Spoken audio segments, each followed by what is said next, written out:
I'm John. It's scripture time. I'm reading chapter 4 from the book of Lamentations out of the King James Bible. And this beautiful brown thing right here is Zoe, my scripture cat, helping me with scripture time.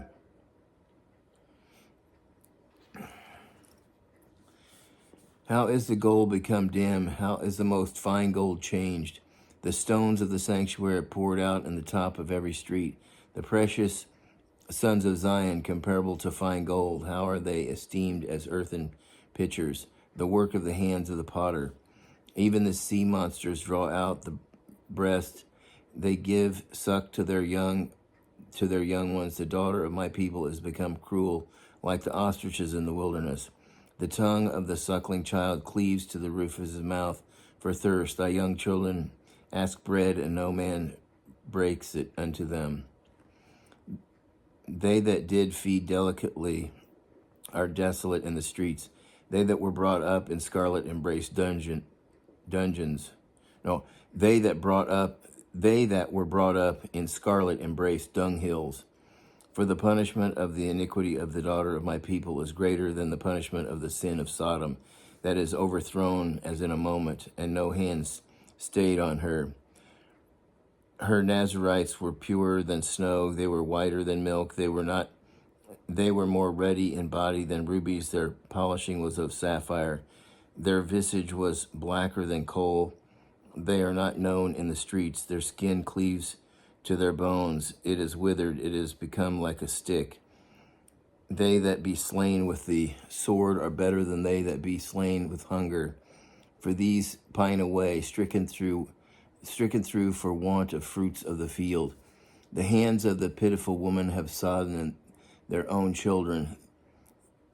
They were their meat in the destruction of the daughter of my people. The Lord hath accomplished his fury. He hath poured out his fierce anger, and hath kindled a fire in Zion, and it hath devoured the foundations thereof. The kings of the earth and all the inhabitants of the world would not have believed that the adversary and the enemy should have entered into the gates of Jerusalem. For the sins of her prophets and the iniquities of her priests that have shed the blood of the just in the midst of her. They have wandered as blind men in the streets. They have polluted themselves with blood, so that men could not touch their garments. They cried unto them, Depart, yea, it is unclean, depart, depart. Touch not. When they fled away and wandered, they said among the heathen, They shall no more sojourn there. The anger of the Lord hath divided them. He will no more regard them. They respected not the persons of the priests. They favored not the elders. As for us, our eyes as yet failed for our vain help. In our watching we have watched for a nation that could not save us. They hunt our steps that we cannot go into the streets.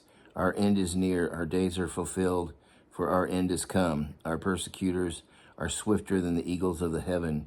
They pursued us upon the mountains. They laid wait for us in the wilderness.